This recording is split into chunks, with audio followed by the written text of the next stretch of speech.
성도 여러분, 안녕하세요. 행복한 안식일입니다. 일주일간 잘 지내셨나요? 오늘 우리가 함께 연구할 주제는 예수님을 찾아온 부자 관원입니다. 본문은 마가복음 10장 17절부터 22절까지입니다. 시작하기 앞서 함께 교독하는 시간을 가지겠습니다. 저와 소리를 맞추어 함께 오늘의 본문을 읽겠습니다. 예수께서 길에 나가실새 한 사람이 달려와서 꿇어앉아 묻자오되 선한 선생님이여 내가 무엇을 하여야 영생을 얻으리이까? 예수께서 이르시되 내가 어찌하여 나를 선하다 일컫느냐? 하나님 한 분 외에는 선한 이가 없느니라. 내가 계명을 안 하니 살인하지 말라, 간음하지 말라, 도둑질하지 말라, 거짓 증언하지 말라, 속여 빼앗지 말라, 내 부모를 공경하라 하였느니라. 그가 여짜오되 선생님이여 이것은 내가 어려서부터 다 지켰나이다. 예수께서 그를 보시고 사랑하사 이르시되 내게 아직도 한 가지 부족한 것이 있으니 가서 내게 있는 것을 다 팔아 가난한 자들에게 주라. 그리하면 하늘에서 보화가 내게 있으리라. 그리고 와서 나를 따르라 하시니 그 사람은 재물이 많은 고로 이 말씀으로 인하여 슬픈 기색을 띠고 근심하며 가니라. 예수님을 찾아온 이 사람의 정체는 마가복음은 그 사람이라 표현했지만 마태복음 19장 22절과 누가복음 18장 18절을 보시면 그 사람은 청년이었고 공직을 맡은 관원이었으며 또한 부자였음을 알 수 있습니다. 이 사람이 예수님을 찾아온 이유는 영생, 영혼을 사모하는 마음을 해소하기 위함이었습니다. 이 청년은 무척 성실한 청년이었습니다. 그는 하나님의 모든 율법을 문자적으로 준수하였으나 영생에 대한 확신을 얻을 수 없었고 하나님의 말씀을 순종하는 기쁨 또한 누리지 못했습니다. 그러던 그는 예수님을 만나게 됩니다. 그가 본 예수님의 모습은 제자들이 자신에게 나오는 어린아이들과 자모들을 꾸짖자 도리어 제자들을 꾸짖으시고 어린아이들을 안으시고 자모들을 위해 아이들을 축복하시는 모습이었습니다. 아이들을 부드럽게 안으시는 예수님의 모습을 본 청년의 마음은 몹시 감동되었고 구주에 대한 사랑이 불타올랐습니다. 그는 그분의 제자가 되길 소망하며 그분 발 앞에 가서 엎드립니다. 마가복음 10장 18절에 이 청년은 예수님 발 앞에 꿇어 앉았다고 기록되었는데 그가 예수님을 보고 느낀 사랑과 감동 그리고 그분을 따르고자 하는 열망이 얼마나 강렬했는지 나타내고 있습니다. 청년이 엎드린 분은 생명의 시여자시자 세상의 구주셨습니다. 청년이 했던 내가 무엇을 하여야 영생을 얻으리이까? 라는 질문은 제게 부족한 것은 무엇입니까? 라는 말과 같습니다. 그는 모든 계명을 지켰음에도 영생에 대한 확신과 기쁨, 즉 본질적인 품성의 변화를 느끼지 못했기에 이 질문은 오랫동안 해결하고 싶었던 간절한 문제였을 것입니다. 청년은 예수께서 어린아이들을 축복하신 것처럼 자신도 축복하여 자신의 영혼의 갈망을 채워주시기를 간절히 소망했습니다. 예수님께서는 먼저 하나님 외에 선한 이가 없다는 말씀으로 스스로 선하다는 생각을 청년에게서 뽑아내고자 하셨습니다. 그리고 하나님의 계명을 제시하셨습니다. 내가 계명을 안 하니 살인하지 말라, 간음하지 말라, 도둑질하지 말라, 거짓 증언하지 말라, 속여 빼앗지 말라, 내 부모를 공경하라 하였느니라. 예수님께서 제시하신 계명은 모두 이웃에 관한 계명입니다. 마태, 마가, 누가 세 복음서 또한 같은 계명을 기록하였습니다.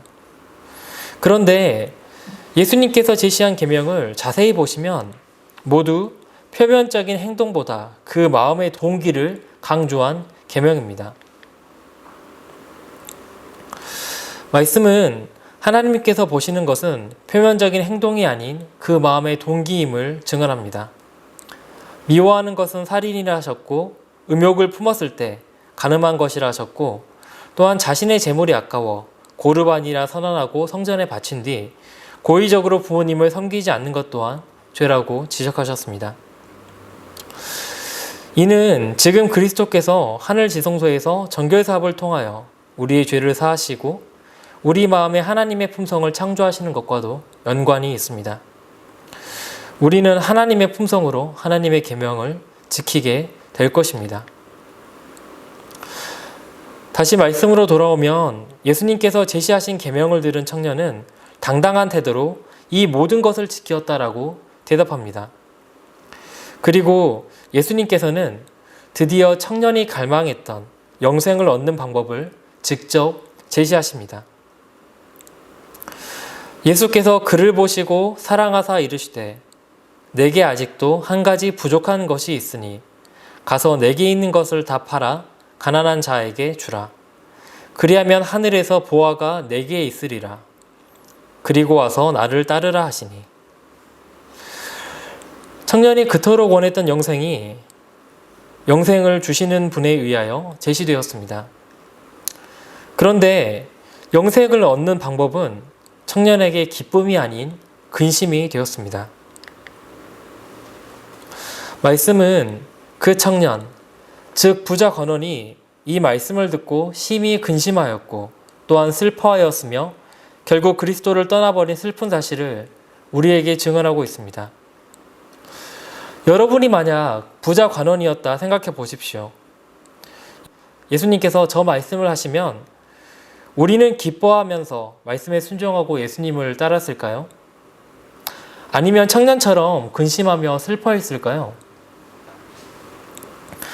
이 말씀을 처음 볼 때 저의 마음은 큰 부담이 느꼈습니다. 특히 재물을 일부만 파는 것도 아니라 다 팔라는 말씀을 확인하고 정말 이렇게까지 해야 하나? 라는 생각이 들었습니다. 그런데 이 말씀은 그 청년을 슬프게 하기 위해서 주신 것이 아니라 예수께서 그를 사랑하셨기에 하신 말씀입니다. 예수님께서는 그 청년을 구원하시기 위하여 세상의 보화와 하늘의 보화를 바꾸란 말씀을 하셨습니다. 그리고 문자적인 율법 준수에 갇혀서 진정한 구원의 기쁨을 누리지 못한 그를 은혜의 왕국으로 초청하시기 위하여 참 율법의 준수와 청년에 대한 하나님의 요구가 무엇인지를 드러내셨습니다. 예수님께서 그에게 나눠주라 하신 그 재물은 그가 영원히 소유하지 못할 것이었고 무덤으로 돌아갈 때 잃게 될 것이었습니다. 스스로 선하다 생각하는 청년의 마음속에는 탐욕과 세상에 대한 사랑이 있었고 그리스도께서는 그것을 버리길 원하셨습니다. 그리고 그 청년이 세상의 재물을 버릴 때 하늘의 보화를 얻게 될 것이며 그리스도의 제자가 되는 특권을 얻게 될 것이라 친히 약속하셨습니다. 그러나 그리스도의 사랑에도 불구하고 청년은 그분에게서 돌아서 예수님을 떠납니다. 시대의 소망은 청년의 마음을 이렇게 표현하고 있습니다. 그는 하늘의 보화를 원하였지만 현세의 유익도 원하였다. 그는 영생을 원하였으나 기꺼이 희생하려고 하지 않았다. 하나님의 계명을 지켰다고 주장한 청년의 마음은 기만이었음이 드러났습니다. 세상이 그의 애정의 첫째 자리를 차지하는 동안 그는 하나님의 계명을 지킬 수 없었습니다. 그는 선물을 주신 분보다 그 선물들을 더 사랑했습니다. 우리가 하나님의 말씀이 부담되는 이유는 마음속에 그리스도에 대한 사랑보다 세상에 대한 사랑이 더욱 크기 때문이고 영생에 대한 갈망보다 세상에 대한 즐거움에 대한 갈망이 더 크기 때문입니다. 또한 사탄은 우리가 영생의 길로 가지 못하도록 세상에서 기쁨을 누리며 소망을 가지도록 우리를 쉬지 않고 유혹합니다. 만약 그 청년이 그리스도의 말씀에 순종하였더라면 그는 하늘의 보화를 얻었을 것입니다. 그리고 그가 하늘의 보화를 경험한다면 그는 자신이 그토록 가치 있게 느꼈던 것들이 하늘의 보화에 비하면 얼마나 보잘것없고 가치 없는 것들이었음을 깨닫게 되었을 것입니다. 그리고 그는 그리스도 안에서 선을 위한 능력이 되었을 것입니다. 예수님의 말씀은 엄격하고 가혹해 보였지만 그것은 지혜의 말씀이었습니다. 이 말씀을 받아들이고 순종하는 것만이 청년에게는 유일한 구원의 희망이었습니다. 이제 이 비슷한 이야기를 구약에서 찾아보도록 하겠습니다. 열왕기상 19장 19절입니다. 엘리사가 엘리야에게 선지자로서 부르심을 받은 이야기인데요. 제가 주요 구절만 읽도록 하겠습니다. 엘리야가 그리로 건너가서 겉옷을 그의 위에 던졌더니 그가 소를 버리고 엘리야에게 달려가서 이르되 청하건대 나를 내 부모와 입맞추게 하소서. 그리한 후 내가 당신을 따르리이다. 엘리사가 그를 떠나 돌아가서 한 겨리소를 가져다가 잡고 소의 기구를 불살라. 엘리야가 겉옷을 그에게 던진 것은 선지자로서 부른 행위였고 엘리사 또한 그 의미를 잘 알고 있었습니다. 엘리사는 엘리야를 따르기로 결심하고 그에게 부모와 석별 인사를 드리고 당신을 따르겠다라고 말합니다. 엘리야는 돌아가라, 내가 내게 어떻게 행하였느냐라고 말하는데 이것은 거절이 아니라 믿음의 시험이었습니다. 엘리사는 자신이 선지자로서 부르심을 받아들이면 다시 부유한 농장과 평안한 가정으로 돌아갈 수 없음을 알았습니다. 만약 그가 자기 집과 지금까지 누렸던 평안함 안에 머무르기를 원한다면 그는 그럴 수 있는 자유가 있었습니다. 그러나 그는 하나님으로부터 온 부르심을 깨닫고 결코 주저하지 않았습니다. 어떠한 세속적 이익도 그에게 하나님의 사신이 되는 특권과 하나님의 종과 교제하는 특권을 희생하지 못하게 하였습니다. 그는 엘리야에게서 돌아가 가족들과 작별하고 소를 잡고 농기구를 불사름으로 이전의 삶과 작별하고 하나님의 부르심을 따랐습니다. 엘리사는 안정적인 생활보다 불안정한 생활을 하는 선지자가 되는 길을 택했고 그로 인하여 타락에 빠진 많은 이스라엘 사람들이 다시 하나님에게로 돌아왔습니다. 그렇게 그는 영생을 택한 사람이 되었습니다. 하나님이 우리에게 진정으로 바라시는 것에 대한 영감의 말씀이 있는데요. 함께 보겠습니다. 봉사의 제단에 모든 것을 바치라는 부르심이 각 사람에게 온다. 우리 모두는 엘리사가 봉사한 것처럼 봉사라는 요구를 받지도 아니하였고 우리가 소유한 모든 것을 팔라는 명령을 받지도 아니하였다.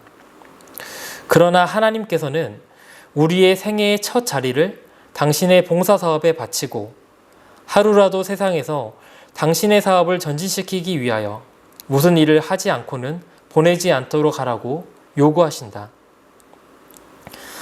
하나님께서는 모든 사람에게 동일한 봉사를 기대하지 않으신다. 어떤 사람은 외국에서 봉사하도록 부르심을 받고 또 어떤 사람은 복음 사업을 유지하기 위하여 재산을 바치도록 요청을 받을 것이다. 하나님께서는 각인의 헌물을 받으신다. 필요한 것은 생애와 그 모든 관심사를 성별하는 일이다. 이와 같이 성별한 사람은 하늘의 부르심을 듣고 순종할 것이다.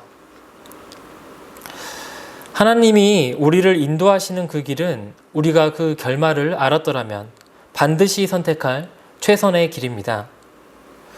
비록 우리는 눈이 어두워 미래를 보지 못하고 당장 하나님의 뜻을 알 수 없다 하여도 지금까지 우리를 인도하셨던 선하신 하나님의 품성을 믿고 순종할 수 있습니다. 청년은 자신을 멸망으로 가져갈 재물을 버리길 아까워하였으나 그리스도께서는 우리에게 주실 하늘 보화, 영생을 위하여 자신의 생명을 버리셨습니다. 잠깐 제 얘기를 드리도록 하겠습니다. 제게 선교사의 부르심이 왔을 때 저는 기존 교회에서 누렸던 사랑스러운 친교를 잃기 싫었고 미래에 대한 걱정이 있었고 여전한 세상에 대한 욕망이 있었습니다. 또한 저는 교회 행사에 참여하는 것을 싫어했고 사람을 만나는 것을 쑥스러워하는 성격과 하나님에게 헌신하기 싫어하는 마음이 있었습니다.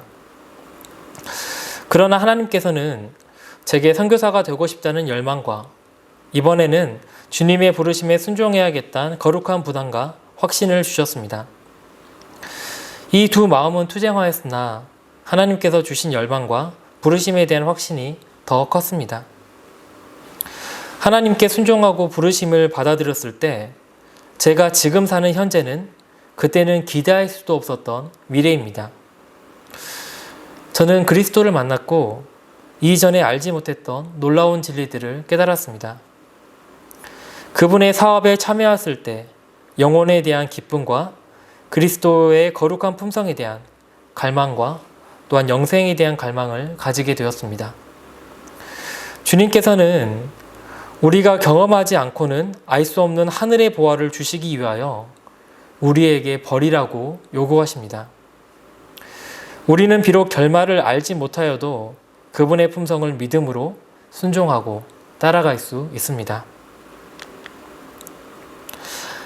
이제 예언적인 시선으로 이 문제를 조금 더 넓게 바라보고 오늘 말씀을 마치도록 하겠습니다. 재물을 포기하지 않았던 부자 청년, 그에게 재물은 영생을 가져다 주지 못했습니다. 이 당시는 AD 31년 즈음이었는데 유대 민족에게는 70일의 예언의 성취가 임박한 때였습니다.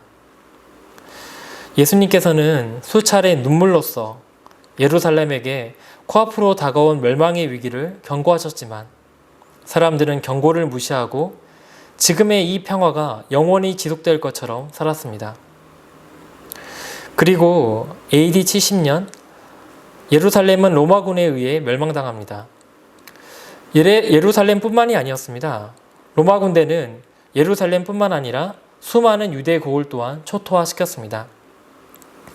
그리스도의 말씀을 기억하지 못한 사람들, 즉 그리스도를 따르지 않았던 사람들은 영원할 것만 같았던 자신의 터전과 재산과 가족과 자신의 생명 모든 것을 잃게 되었습니다. 하지만 그리스도를 따랐으며 그분의 경고를 기억한 사람들은 말씀에 순종했기에 자신과 가족들의 목숨을 구할 수 있었습니다. 각 시대의 대쟁투의 말씀은 예루살렘의 멸망은 장차 다가올 것들의 그림자에 불과하다고 말씀합니다. 그리고 하나님께서는 세상의 마지막 멸망을 경고하시고 그날이 가까움을 알려주는 징조를 주시고 사람들로 하여금 그날의 임할 진노를 피할 수 있도록 하셨습니다. 예언은 이 시대가 하늘 지성소에서 모든 사람의 운명을 결정하는 조사심판과 그들의 품성을 준비시키는 정결 사업이 진행되고 있으며 바벨론은 곧 멸망할 것이므로 거기에서 나와서 멸망을 피하라고 우리에게 경고하고 있습니다. 그리고 구원받을 사람들은 어떠한 사람들인지 또한 우리에게 알려주고 있습니다. 때로 사람들은 그리스도의 가르침이 너무 따르기 어렵고 또 권위적이라 이야기합니다. 실제로 예수께서 자아를 포기하고 하나님께 순종해야 함을 가르치실 때 그분의 가르침은 자주 권위적으로 보이는 말씀으로 제시되고 또 명령되었습니다. 왜냐하면 사람을 송두리째 타락시키게 될 그것들을 마음에서 잘라버리는 길 외에는 사람을 구원할 다른 방도가 없기 때문입니다. 이 땅에 오신 그리스도께서 십자가와 죄의 고통을 참으시고 그분의 귀중한 생명을 희생하신 이유도 우리를 죄로부터 분리시키기 위함입니다. 하나님께서는 우리가 죄로부터 분리되길 간절히 소망하십니다. 그분께서는 우리가 죄와 하나 되어 멸망당하는 것을 결코 원하지 않으십니다. 예수님께서는 우리를 죄로부터 분리시키기 위하여 우리의 죄짐을 지셨고 우리를 위하여 자신의 생명을 주셨습니다. 그리고 하늘 지성소에서 그분의 보혈로 우리를 위해 탄원하고 성령을 보내 우리를 도우시고 또한 우리가 예수님의 이름으로 고백하는 죄들을 용서하시고 우리의 마음에 그분의 품성을 새기십니다. 사랑하는 성탄교회 교우 여러분, 오늘 우리가 마음에 예수님을 영접하고 번잡한 마음을 내려놓고 그분의 발치에 앉아 우리에게 하시는 말씀을 듣길 소망합니다. 그리고 예수님의 말씀을 들을 때 그분의 사랑이 느껴지시길 소망합니다. 힘든 시대이지만 등불이신 그리스도를 붙잡고 우리를 위해 열어놓으신 하늘 지성소로 가는 길, 회개와 자복과 정결의 길에 동참하는 우리가 되길 바라며 말씀을 마치겠습니다. 제가 기도하겠습니다. 하늘에 계신 우리들의 하나님 아버지, 감사합니다. 오늘도 말씀으로 저희의 죄를 깨닫게 해주시고 또 하나님을 따를 수 있는 마음을 주시니 감사합니다. 아버지, 이 급박한 시대에 저희가 세상에 붙잡혀서 세상을 사랑하는 마음으로 죄악을 저지르지 않도록 도와주시고 하늘 지성소에서 예수님께서 저희들을 인도하고 계시는 그 정결 사업에 인도함을 받아 하나님의 품성을 받을 수 있도록 도와주시고 또한 저희의 사랑하는 많은 이들을 구원받는 길로 인도하는 저희가 되도록 인도하여 주시길 간구합니다. 또한 이 말씀을 연구하는 저희에게 그것을 깨닫는 지혜를 주시기를 간구드립니다. 예수님 이름으로 기도 올렸습니다. 아멘.